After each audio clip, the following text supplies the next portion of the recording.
Hi class, so today you are going to be watching, at least in part, talk about study design.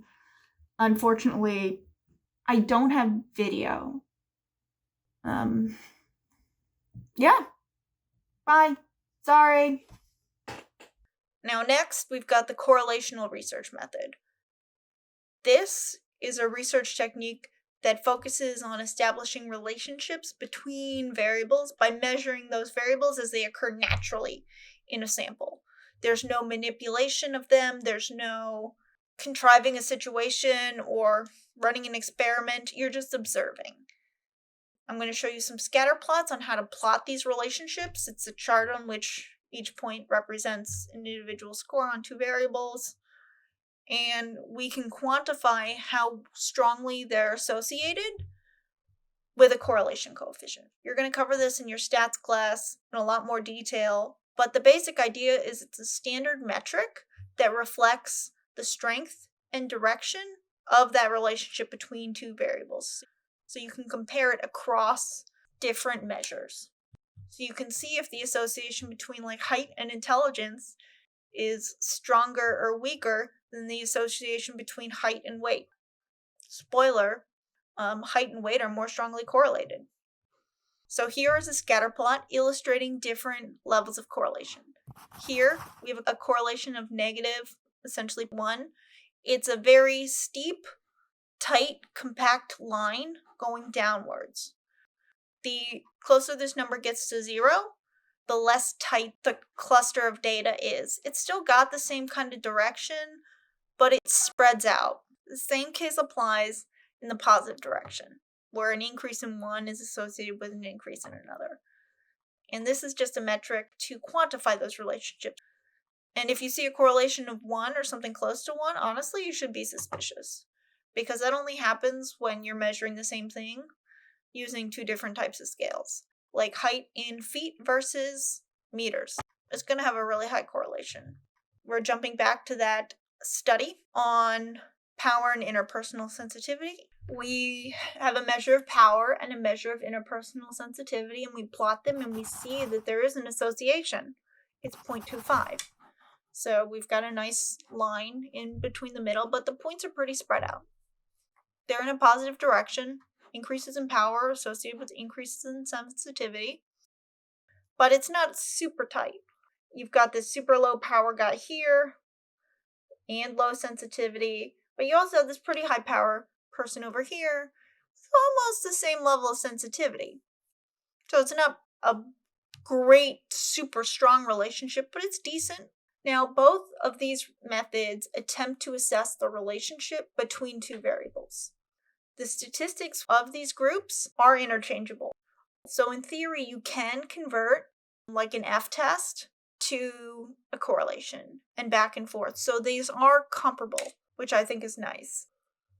Now, an experimental method manipulates the presumed causal variable to see the effect, while a correlational method measures it. They don't manipulate it in any way, they just observe.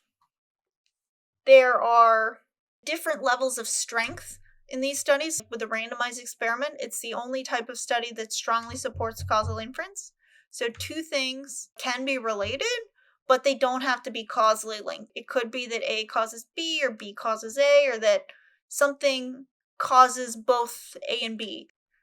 And there's some really cute names for this, like a lurking variable, confounding variable, third variable, and spurious relationship. I like lurking the best, just because it's cute. This is the simplest and most straightforward way to evaluate the direction of an effect like this. In a non-experimental study, like correlational studies, to demonstrate causation, they have much greater hurdles to overcome, because you can't untangle the causal direction, because you don't know. You can make good guesses. There are ways to kind of get around this, but none of them are really simple and straightforward. So here's an example of a correlation that is not causal. It's super correlated. So number of shark attacks versus ice cream sales. They both vary as a function of the weather. It's not that ice cream sales are causing shark attacks or sharks are causing ice cream sales. No, it's hot out, so people buy more ice cream, and they also go in the ocean. This is a third variable that explains both. Now, there are some really fun websites. There's this one called Asparagus Correlations, and it just scrapes pretty much any data set on Google and finds super highly correlated data. This one is looking at margarine consumption and divorce rates in Maine. The reason they're correlated, I still am not 100% sure.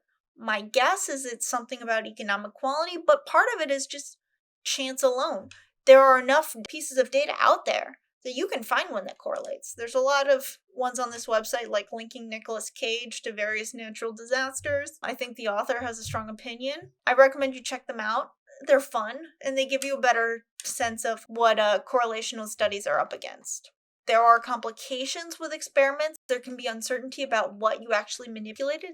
So it could be that your manipulation affects a variable other than the one you've intended, but you can check these. They're called validity checks.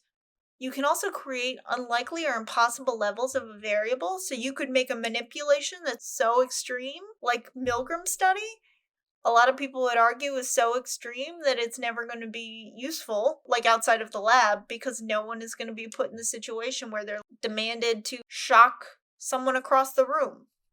And also, these studies often require deception, which I personally don't like,